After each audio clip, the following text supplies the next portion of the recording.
hasta Santa Cruz con nuestro siguiente invitado.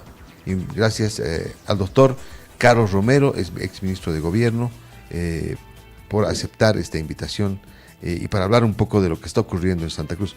Bueno, sabemos que Carlos es futbolero, muy futbolero, y entonces obviamente tenemos que preguntarle, Lorena, ¿qué le ha parecido la clasificación de Bolivia al repechaje? ¿Y cómo lo festejó? ¿Y cómo lo festejó? Además. Exactamente. Buen día, Carlos. ¿Qué tal? Buen día, doctor.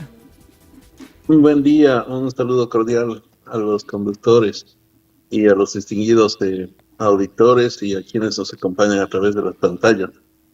Bueno, obviamente es una alegría especial porque no hemos tenido muchas alegrías en el fútbol boliviano, menos a nivel selección, hace décadas. La última gran alegría fue después de la clasificación al Mundial, una Copa América en Bolivia donde salimos subcampeones. Y luego no nada más, y ahora una nueva generación de futbolistas que ha sido trabajada además por muchos años. Oscar Villegas ha trabajado muchos años, no es producto de la casualidad tampoco. Entonces obviamente aquí ha habido mucha alegría en Santa Cruz, mucha celebración, muchos petardos, de tal manera que es algo que pensábamos que de repente iba a ser más complejo. En determinado momento estaba ganando Venezuela y empatando Bolivia. Y afortunadamente, bueno, se dio. Claro, fue en todo caso sí, es importante. ¿Usted alguna vez, Toto Arevalo lo ha entrevistado, no, Carlos? Sí, varias veces, y recuerdo que alguna vez, bueno, todavía tengo el récord, no quisiera tenerlo, sí, pero tengo el récord de haber presidido un club cruceño que es el último en haber obtenido el campeonato nacional. Por eso no quisiera tenerlo, porque eso fue el 2015. Desde el 2015, en la última década, ningún club cruceño logró el título nacional. Y en ese momento, precisamente, decíamos, este es un logro para Warnes como y prácticamente la clasificación de la selección boliviana a una instancia de definición mundial, ¿no? Entonces, que queda para muchos años, por la humildad de un equipo de provincia, por las dificultades que implica para los equipos cruceños ganar campeonatos nacionales, en fin, así que obviamente con Toto Arevalo una gran admiración, una gran estima, una persona histórica, uno de los hits más importantes del fútbol boliviano desde mi punto de vista. Exactamente, y bueno, todos somos verde, ¿no? A festejar y a esperar qué es lo que estará sucediendo también en marzo, pero siempre seguir apoyando a nuestra selección y a estos jugadores jóvenes, muy jóvenes, que nos han dado y nos llevaron a esta alegría y a esta posibilidad, ¿no? Que se abren estas puertas rumbo a lo que será el Mundial. Carlos, ¿lo puedo tutear? Sí, por favor. ¿Sí? Carlos, ya cambiando completamente el rumbo de la información, es la entrevista justamente este tema tan importante, pero que también está preocupando no solamente a la gente, a los ciudadanos de a pie, sino también a las autoridades por esta ola de inseguridad que se está viviendo. Hemos tenido secuestros, hemos tenido balaceras, incluso personas que lamentablemente han perdido la vida, y se habla bastante de cárteles, presencia de cárteles, clanes familiares, la presencia incluso del PCC en nuestro país. ¿Usted cómo lo ve? ¿Qué es lo que está sucediendo? ¿Cuál es el análisis que usted tiene sobre este tema? Muy, muy preocupante porque a veces uno piensa que hay fenómenos que están lejos del alcance de nuestra realidad, ¿no es cierto? Uno los ve en televisión, los ve en las películas que hacen referencia a hechos históricos, narcos, pero resulta, ¿no?, que sí, exactamente, y en series de narcos. Y uno piensa que nunca va a llegar a nuestra realidad porque Bolivia es un país en lo fundamental trabajador y pacífico, ¿no? Más allá de la conflictividad social que pueda presentarse a veces, es un país donde la criminalidad siempre ha tenido bajos índices. Por eso es que siempre hemos tenido flujos de estudiantes brasileños, especialmente en Santa Cruz, en Cochabamba, precisamente teniendo como uno de los atractivos el tema de la seguridad.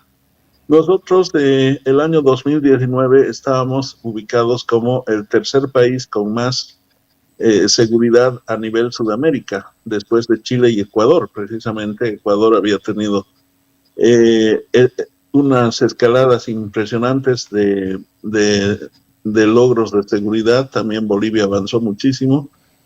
Pero lamentablemente ahora, primero es un problema de toda la región, segundo es un doble problema para los casos de Bolivia y Ecuador precisamente. ¿Por qué es un problema para toda la región?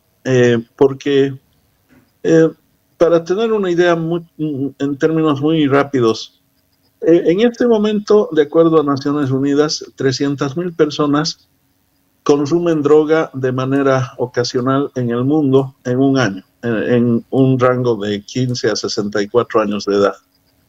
Pero de esas 300,000 personas, 42 millones de esas 300 millones de personas, 42 millones de personas consumen drogas de manera permanente, cotidiana.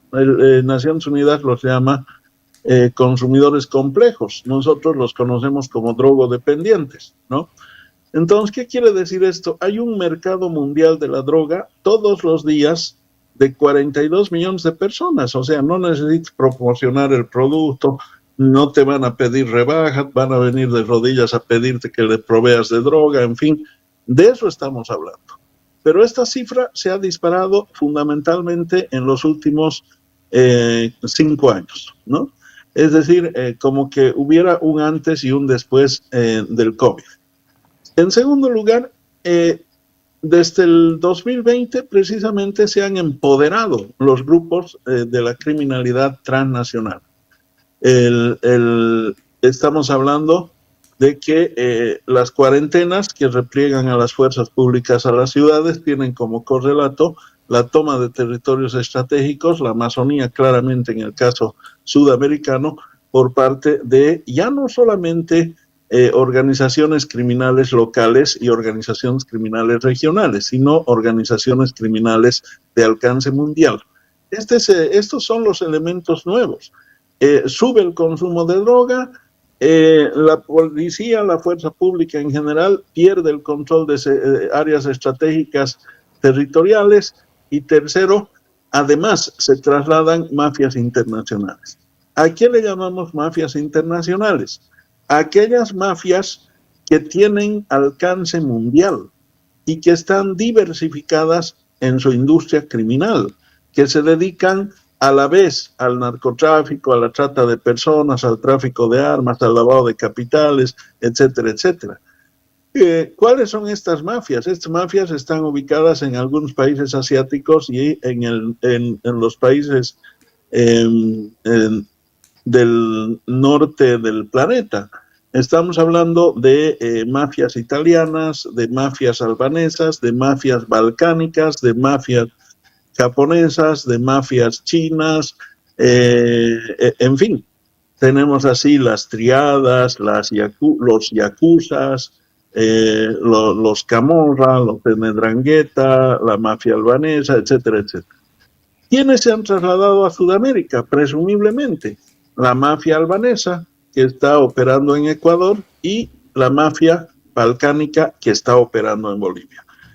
O sea, aparte de los cárteles, que son grandes conglomerados con presencia regional. Los cárteles son los colombianos, los mexicanos y los brasileños, los que conocemos en Latinoamérica, ¿no es cierto?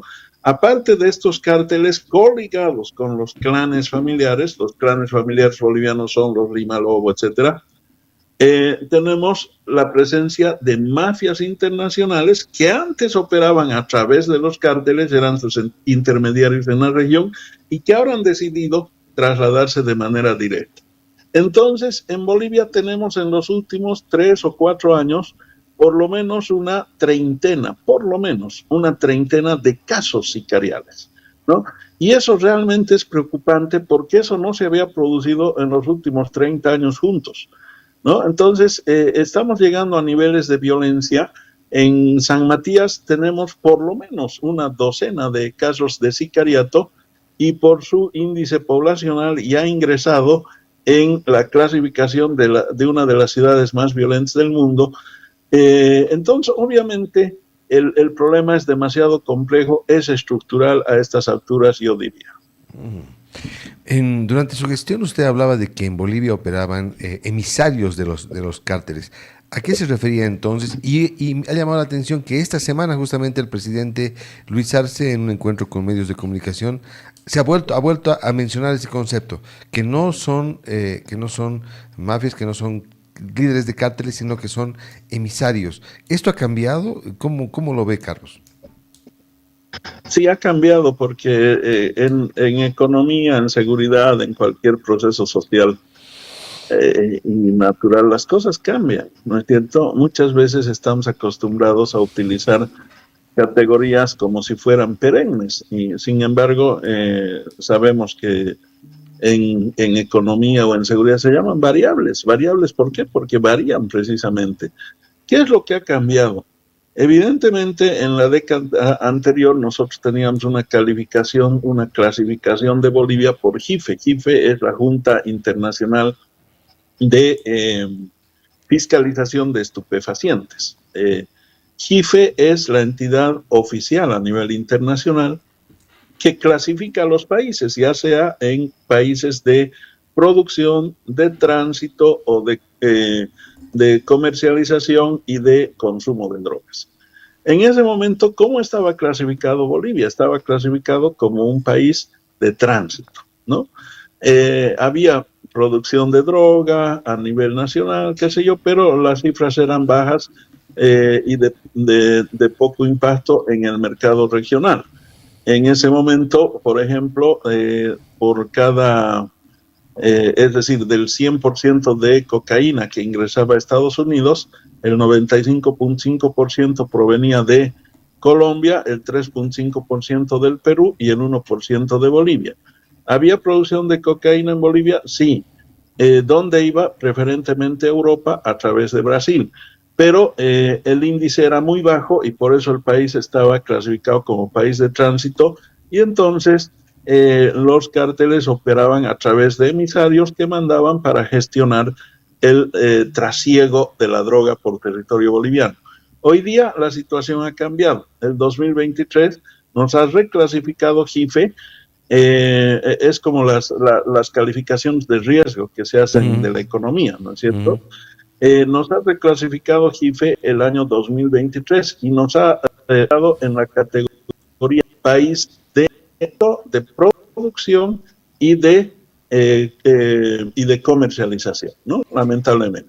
Entonces, la situación ha cambiado. Ya no es que solamente hay oficiales, sino que hay operadores de más alto nivel que se trasladan a territorio boliviano, cabecillas que se trasladan, no diría se instalan, pero por lo menos se trasladan con mucho más frecuencia, qué sé yo, operan desde el territorio boliviano. Bolivia se ha convertido en un hub de envío de droga porque no solamente una parte de la coca que se produce en Bolivia se desvía a la actividad del narcotráfico, especialmente del trópico, sino que además ingresa vía contrabando la pasta base del Perú. ¿Y qué dicen los informes de Dirandro del Perú, la Dirección de Lucha contra las Drogas del Perú? Dice que de la zona del Braen, donde se produce cocaína, se ha difuminado mucho más allá del Braen la producción de cocaína en este momento en Perú, pero además la pasta base la trasladan a zonas de frontera con Bolivia y a veces frontera compartida entre Bolivia, Brasil y Perú para hacer los procesos de cristalización. Disculpe que lo interrumpa. Justamente en eso, en lo que usted está haciendo referencia, ¿no? En este momento sobre el traslado de la droga tanto de Perú como de Brasil, ¿usted considera que ahora esto ha ido aumentando? Y me refiero a comparación incluso tal vez de su gestión. Es decir, en su gestión existía tal vez más coordinación, encuentros, reuniones con sus pares, con los similares, por ejemplo, en este caso de Brasil, para poder capturar a los emisores del PCC, que ahora usted considera que ahora no existe tal vez tanta coordinación, o por qué ha ido cambiando en el transcurso de estos años. Sí, se ha debilitado demasiado, ¿no? Por eso decía, el problema de la droga es un problema de la región, pero es un doble problema. En el caso de Bolivia y Ecuador, en los dos países precisamente se ha debilitado mucho el aparato de seguridad. Nosotros con el ministro Cardoso, que era en ese momento ministro de Justicia de Brasil, estuvo él casualmente en las gestiones de Lula y de Dilma Rousseff, entonces éramos los dos decanos de la región, digamos, a nivel ministros de gobierno, y ideamos algunas cosas que nos estaban dando resultados. Yo presenté como propuesta la conformación de un comité trinacional, un centro, perdón, trinacional de investigación antinarcóticos que tenga como sede Sao Paulo. Entonces la contrapropuesta fue no, que sea regional y que tenga por sede Santa Cruz. ¿Por qué? Porque Santa Cruz está ubicado en el centro, además ustedes tienen ya un manejo, una experiencia, diríjanlo ustedes. Y entonces instalamos el centro, trajimos gente de la Policía Federal de Brasil, de la Gendarmería Argentina, de Paraguay, inclusive había gente de Chile, de Canadá, de España, como observadores, y Naciones Unidas nos ayudó con la tecnología, les dimos casa, oficinas, les dimos tecnología y operaban todos los días. Y desde ese momento que traje los policías extranjeros empezaron a caer los cabecillas del narcotráfico, porque antes no caían muchos se nos filtraban los operativos, ¿no? Entonces eso lamentablemente lo desmantelaron. La segunda idea fue del ministro de Brasil y dijo, haremos un comando conjunto de control de espacio aéreo. De ahí viene la historia de los radares. Entonces nos comprometimos a instalar radares en Brasil, Perú y Bolivia. En ese momento, ahora sería conveniente articular a Paraguay. Y Brasil instaló 176 de su propia industria, Perú instaló 26, y nosotros teníamos que instalar 13 de tecnología francesa. Los 13 nos daban cobertura de todo el espacio aéreo boliviano. Teníamos que tener el centro de comando en Brasilia y 2 subcomandos en Bolivia y Perú respectivamente, con oficiales de alto nivel de la Fuerza Aérea y de la policía de los respectivos países operando en los 3 centros para que haya controles cruzados, ¿no? Entonces, y con conexiones al dispositivo de control civil. Compramos los radares, se definieron los sitios de instalación. En Bolivia no se los instaló, los tenemos ahí, costaron como 200 millones, no sé las razones, no las he entendido, las explicaciones siempre han sido administrativas, ¿no? El tercer proyecto que teníamos que realizar era un laboratorio antilavado, es decir, antilavado de capitales, que tenía que tener por sede Río de Janeiro, que iba a ser implementado por Brasil y con conexión a los diferentes países de la región. Eso igualmente, no sé si se ha instalado, pero en el caso boliviano por lo menos no participa Bolivia. Entonces, lamentablemente se ha debilitado mucho la lucha contra el narcotráfico, no se la ha encarado como un problema que merece un trabajo muy comprometido de los estados, no se lo ha encarado además en coordinación, por lo menos regional, y ahora tenemos lo que tenemos. ¿Qué tendríamos que hacer? Si aparecen nombres serbios y demás entre victimarios de secuestros, de asesinatos en Santa Cruz, de casos sicariales, lo mínimo que tendríamos que hacer es no solamente restituir a los investigadores extranjeros, sino también convocar a Europol, ¿no es cierto? Porque reitero, ya no es solamente clanes y cárteles, sino también mafias internacionales. De hecho, hay un caso, Carlos, de un triple asesinato en el que precisamente hay 2 europeos que que han sido asesinados con mucha crueldad. Este es el caso que podría dar indicios de que mafias balcánicas están operando en el país. Sí, evidentemente, y Europol, que es la policía europea, ¿no? Ha establecido una base de datos precisamente, Marcelo, para poder construir todo un sistema que lo comparten los países europeos, es un sistema de lujo, ¿no es cierto?, que les permite más o menos tener los datos de la gente involucrada en estas mafias. Ahora, hay una cosa que yo no me explico, ¿por qué no quieren hacer funcionar? Nosotros hemos instalado cámaras y hemos dotado patrulleros inteligentes a la policía boliviana en el programa BOL 110. ¿En qué consisten esas cámaras y patrulleros inteligentes? Son robots con inteligencia artificial. Hay 3 rasgos que las personas tenemos que no se repiten en 2 personas en el mundo. Son rasgos individuales. Es el iris del ojo, las medidas antropométricas y la voz de las personas, ¿no? Entonces, nosotros hemos instalado el sistema para los 2 primeros elementos. La identificación de medidas antropométricas y del iris de los ojos. Y tenemos los robots artificiales estáticos y móviles. Usted se imagina si convoca, por ejemplo, a Europol, que tiene la base de datos, y al robot le dice, estas son las medidas antropométricas, estas son las personas involucradas en mafias balcánicas, te las pueden buscar en la calle, te pueden buscar inclusive vehículos, se le pone datos de vehículos, las placas, y también son buscadores de vehículos. Entonces, no se quiere utilizar. Yo sé que la policía hace todos sus esfuerzos, pero también hay nomás indicios de que hay perforaciones en algunos niveles, ¿no? Tenemos, de hecho, nos dice Carlos que están operando mafias o cárteles de Brasil. Bueno, el PCC está claro que será el Comando Vermelho también. ¿Qué mafias de México y de Colombia estarían operando en el país? Y no son emisarios, entonces, ¿qué son? De hecho, hay peces gordos del PCC. ¿También hay peces gordos en el país de otras mafias, Carlos?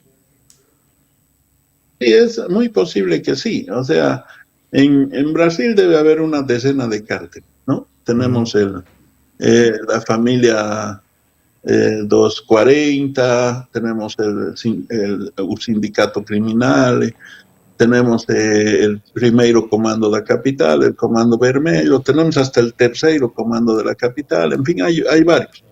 Pero obviamente el más fuerte es el PCC, el segundo en importancia es que el comando vermelho. Yo tengo información de que los 2 por lo menos estarían en Bolivia operando, ¿no? Ahora, en Colombia teníamos nosotros 3 cárteles históricos, que eran el de Medellín, Cali y Valle del Norte. Los 3 fueron desmantelados, pero tenemos cientos por lo menos pasan de 100 mini cartelitos. O sea, lamentablemente el desbaratamiento de los grandes cárteles criminales ha derivado en una desconcentración territorial y una fragmentación de cartelitos que Uribe los llamó en su momento los BACRIM, las bandas criminales. Entonces, esos cartelitos generalmente han cedido la posta y ahora son dirigidos por los cárteles mexicanos, ¿no? Ellos han asumido la vanguardia del narcotráfico en esa zona, y de ambos, de cárteles colombianos y mexicanos, con seguridad debemos tener presencia, pero fundamentalmente de brasileños y mafias europeas. ¿Por qué? Porque la droga que se está produciendo y procesando en Bolivia, fundamentalmente se envía vía Brasil y vía Argentina y Paraguay, se envía a Europa y el Asia. En Naciones Unidas dice que la droga boliviana en este momento se está enviando a 31 países del mundo, que abarcan a 3 continentes, ¿no es cierto? Y la vía preferente es, reitero, Brasil a través del PCC.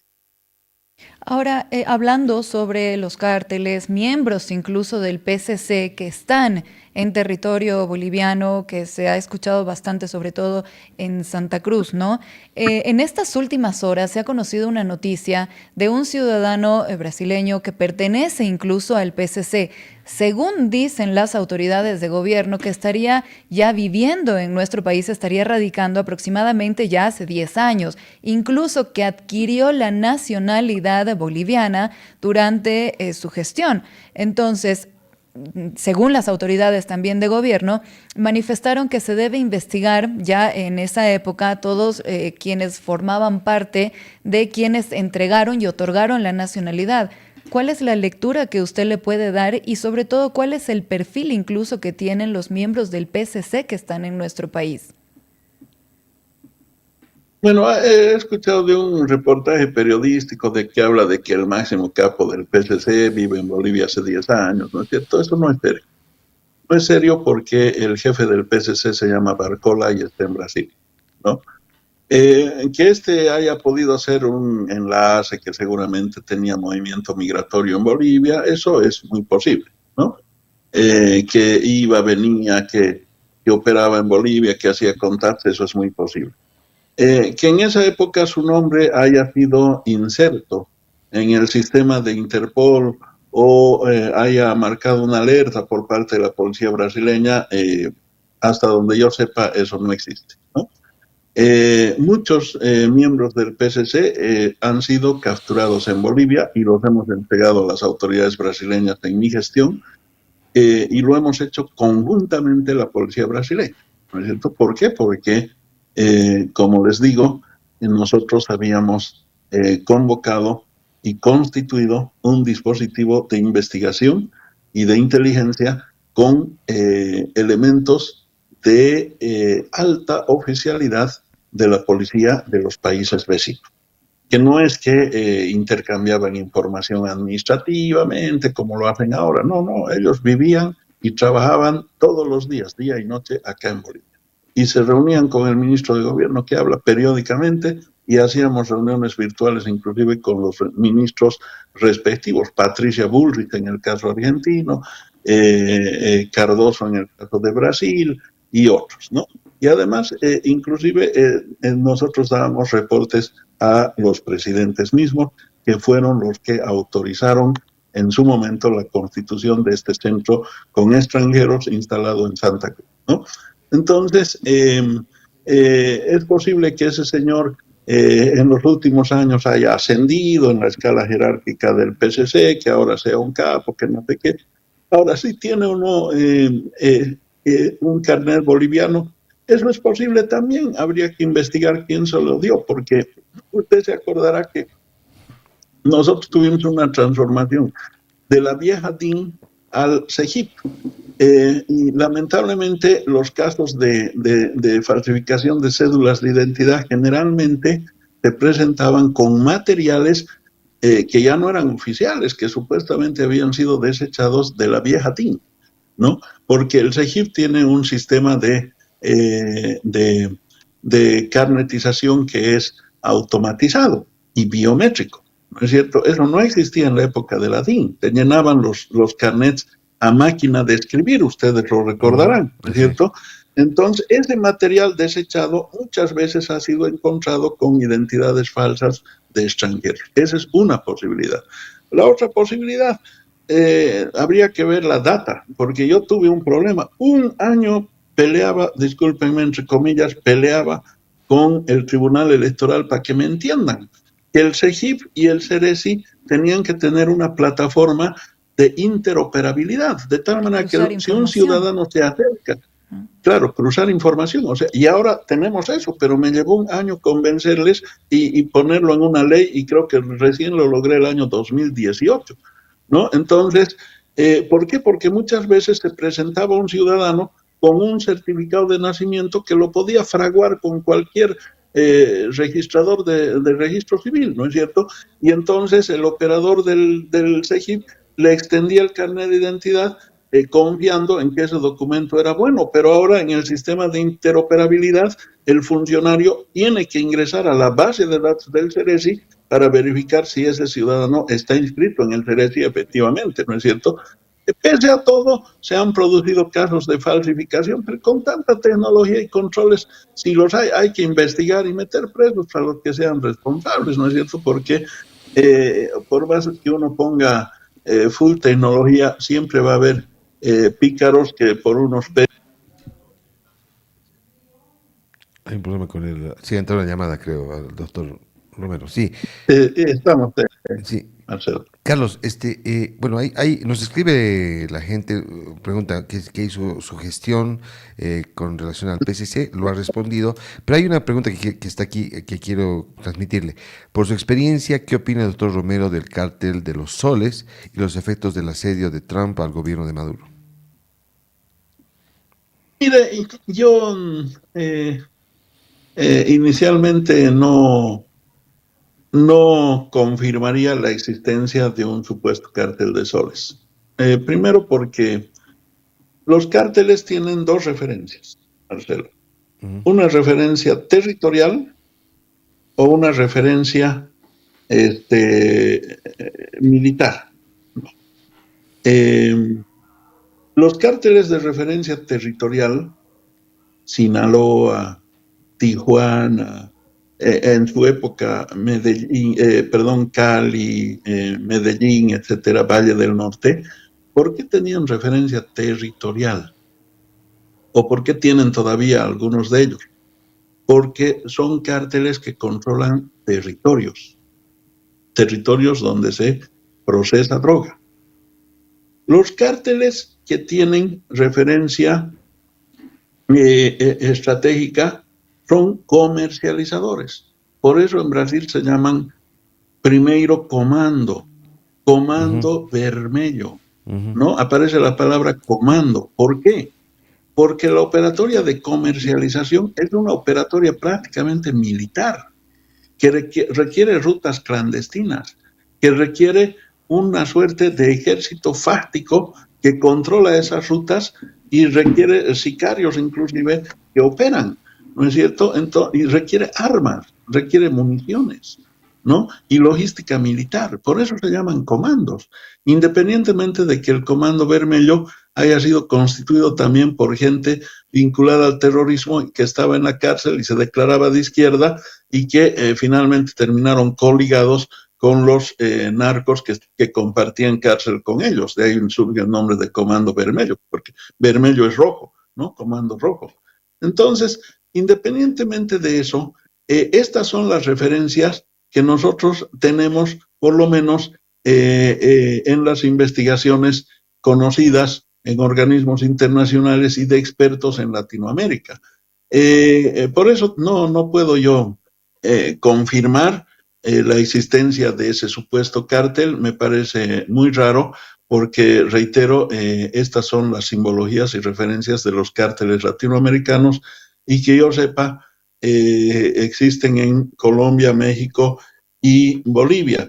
Que la droga circule por otros países o se produzca inclusive en el Brain no significa que hay cárteles peruanos, por ejemplo, o cárteles bolivianos. Hay clanes, sí, porque sin colaboración local imposible que se perpetre un delito, pero bueno, esa es la figura, ¿no?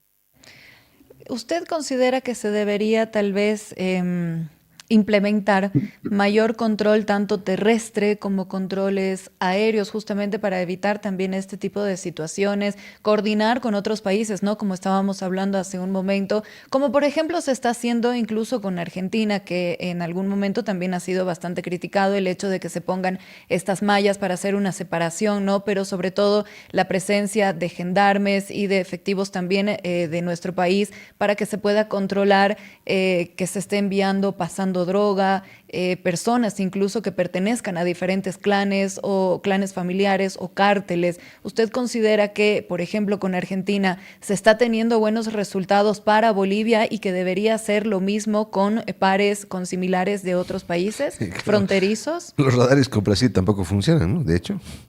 Sí, se ha mencionado, ¿no? Que se habían implementado. No sé, ¿qué opina usted? Es que los ha instalado Brasil y Perú, pero no Bolivia. Ese es el problema, ¿no? Porque nosotros inclusive tendríamos que tener un miembro de la Fuerza Aérea Boliviana y de la Policía Boliviana instalados en Brasilia, compartiendo los controles aéreos con los oficiales brasileños.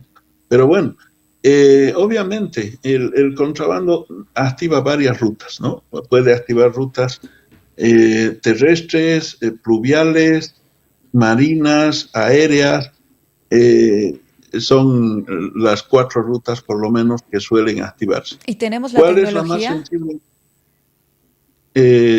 Para el caso del control aéreo, tenemos que hacer 2 cosas, ¿no? Una, instalar los radares de una vez, establecer, retomar, me parece, este sistema de comandos conjuntos con los países vecinos, especialmente Brasil, Perú y Paraguay.